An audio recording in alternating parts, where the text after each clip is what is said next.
There is something deeply unsettling about Australia that most people never notice. Open official government maps and search for Wittenoom in Western Australia, and you will not find it. The town has been formally erased, road signs removed, its name wiped from maps, because every single breath of air there can be lethal. And Wittenoom is not alone. Across the country, entire communities have been hidden from view. Some now lie beneath 70 meters of water. Others were demolished so completely that only concrete slabs and roads leading nowhere remain. A few were swallowed by overgrowth until bushfires exposed what had been concealed for decades. In certain places, Google Maps still shows a town, but what you see is misleading. Where thousands once lived, only a handful of buildings survive. These are 13 Australian ghost towns that Google Maps cannot truly show you, ranked from intriguing to genuinely haunting. And a warning about number 1. It is not simply abandoned. It represents the worst industrial disaster in Australian history. More than 2,000 people have already died, and the toll continues to rise. At number 13 sits Silverton in New South Wales, 26 kilometers northwest of Broken Hill and roughly 1,187 kilometers west of Sydney. Today, just 48 people call it home. In the 1880s, that number peaked at 3,000. What makes Silverton remarkable is that, while Google displays its streets and buildings, it cannot reveal how familiar this town already is to you. Silverton has appeared in more than 140 films and commercials, including Mad Max 2, Priscilla, Queen of the Desert, and Wake in Fright. That iconic pub with the weathered facade and the Mad Max replica car parked outside, that is Silverton. In 1884 alone, 1,222 mineral leases were issued here. The town boasted 30 hotels, banks, churches, a courthouse, and even its own newspaper, the Silver Age. Dame Mary Gilmore, one of Australia's most celebrated poets, taught here in 1887. Then Broken Hill changed everything. Rich deposits were discovered just 26 kilometers away. Miners literally lifted their iron and canvas houses and carried them to the new boomtown. By 1901, only 286 residents remained, and in 1907 the municipality was dissolved. The cemetery, spread across 42 acres, contains 42 identified graves, many belonging to children who died from typhoid caused by contaminated water.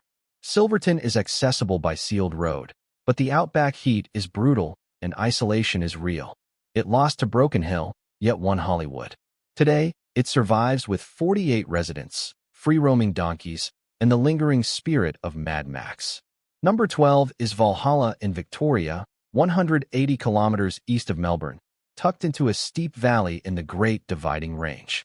Fewer than 20 people live there now, though its population once exceeded 4,000. Google shows a quaint settlement, but it cannot convey the astonishing fact that Valhalla installed electric streetlights in 1884, ahead of much of the world, yet did not connect to mains electricity until 1998. Mobile phone coverage only arrived in 2024. Imagine 4,000 people squeezed into a narrow valley so steep that they leveled a hilltop just to create a cricket ground. The town supported 10 hotels, 30 shops, 7 churches, 3 breweries, and vast mining operations. Cohen's Reef yielded more than 55 tons of gold, and the long tunnel extended mine stretched 8.5 kilometers underground. When the gold dwindled, timber for steam engines had already stripped the hills bare. By 1914, major mines closed. The railway, finally opened in 1910 after years of lobbying, proved more useful for removing buildings than sustaining the town. In 1938, even the original railway station was relocated to suburban Melbourne. The Hillside Cemetery holds more than 1,100 graves, including that of Sarah N. Hanks, a 21-year-old bride who contracted smallpox in 1869 and was isolated behind an 8-foot fence until she died. Valhalla is now a tourist destination offering mine tours and ghost walks, but steep terrain and scattered mine shafts remain hazards. At number 11 lies Cook in South Australia, on the Nullarbor Plain, about 100 kilometers from the Eyre Highway via dirt road. Only 4 caretakers remain. Since 2016, Cook is no longer officially classified as an address. It is an unbounded locality, bureaucratic language suggesting it barely exists. once a railway town along the world's longest straight stretch of track, 478 kilometers without a bend. It was named after Prime Minister Joseph Cook. At its height, Cook had a hospital, school, swimming pool, golf course, and housing. Its hospital joked, "If you're crook, come to Cook." Privatization of railways in 1997 changed everything. Diesel trains required less maintenance. Concrete sleepers and welded rails reduced labor needs, and closures followed. The school shut in 1997. The hospital closed in 1998 and was demolished due to asbestos. The population fell from over 50 to 4. The twice-weekly Indian Pacific train now provides the only scheduled interruption to silence, giving tourists just 30 minutes to wander abandoned buildings before departure. There are no services, no accommodation, and no supplies. Ravenswood in Queensland ranks number 10.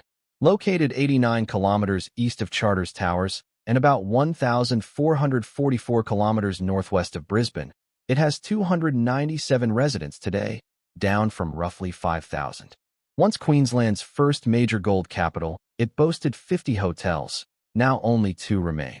Between 1900 and 1912, about 12,500 kilograms of gold were extracted. The 1902 Imperial Hotel still stands with its striking Edwardian brickwork and balconies, and 7 heritage-listed sites remain. A devastating miners' strike from 1912 to 1913 nearly destroyed the town, but the Chinese community sustained it by providing vegetables and business loans. Even so, closures followed, compounded by World War I. The new Ravenswood Company shut in 1917, rail services ended, and tracks were removed in 1930. By the 1960s, only 70 residents remained. In 2017, a long-forgotten cemetery with 16 graves dating to the 1860s and 1870s was rediscovered near the school. At number 9 stands Nunes in New South Wales, deep in the Woolgan Valley, 189 kilometers northwest of Sydney. Its population is 0. Satellite imagery shows forest and clearings, but beneath the canopy lie massive industrial ruins. 90 beehive coke ovens, a 15-meter retaining wall known as the Big Wall, brick kilns, and oil tanks. Operational from 1906 to 1932, this shale oil town built a 50-kilometer railway line through punishing terrain, including a 400-meter mountain tunnel. Backed by London investors and prominent figures, it projected permanence, yet lasted only 26 years before petroleum rendered it obsolete. Bushfires in 2019 exposed over 300 building sites once hidden by regrowth. Today, visitors must walk roughly 10 kilometers to reach the site, and the old railway tunnel houses bioluminescent glowworms. It is more difficult to reach in 2024 than it was in 1910. Farina in South Australia takes number 8, 540 kilometers north of Adelaide. The name means flower in Latin, chosen in optimism that wheat would flourish despite annual rainfall of only 150 millimeters. It never did. At its height, 600 people lived here, with hotels, breweries, blacksmiths, and even an underground bakery built to escape temperatures exceeding 45 degrees Celsius. After the railway relocated in 1980 and tracks were removed in 1993, the town emptied. In 2008, Tom Harding formed the Farina Restoration Group. Volunteers now travel up to 600 kilometers annually to restore buildings. In 2018 alone, 205 participants contributed 18,138 hours. The underground Scotch oven, dormant for nearly a century, operates again, baking bread daily. Camping costs $5 per night, though summer heat and isolation remain intense. Number 7 is Arltunga in the Northern Territory, 110 kilometers east of Alice Springs, with the last 33 kilometers unsealed. Gold discovered in 1887 triggered perhaps Australia's most isolated gold rush. Up to 3,000 people once lived here. Everything arrived by camel. During drought, wells dried and animals starved. By the 1930s, only diehards remained. In 1933, census records still listed 198 Europeans and 56 occupied buildings. Evidence of desperation during the Great Depression. At number 6 is Cossack in Western Australia, 1,480 kilometers north of Perth. Once the birthplace of the state's pearling industry, It featured bluestone colonial architecture along a tidal inlet. At its peak, 80 pearling luggers operated here. By 1895, nearly 1,000 men and 493 Aboriginal people worked on 57 vessels. The industry's dark side involved the forced labor of Indigenous Australians. A plaque now urges visitors to remember those who suffered. After decades of decline, Cossack came under management of the Ngarluma and Yinjibarndi Foundation in 2021, returning stewardship to traditional owners. Number 5 is Gwalia in Western Australia, 233 kilometers north of Kalgoorlie and 828 kilometers east of Perth. It is considered Australia's most intact ghost town. The Sons of Gwalia mine produced 2.644 million troy ounces of gold down to 1,080 meters. The first manager was a 23-year-old American named Herbert Hoover, later the 31st President of the United States.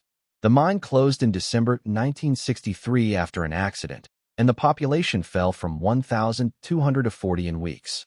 Furniture remains in cottages as though residents stepped out briefly. At number 4 stands Eurandary in New South Wales, once home to over 2,200 people.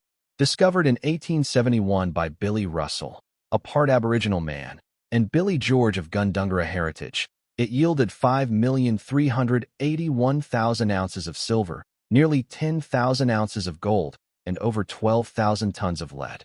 World War I, an 18-month strike in 1919 to 1920, and the construction of Warragamba Dam in 1959, which supplies water to 5 million Sydney residents, ultimately cut it off.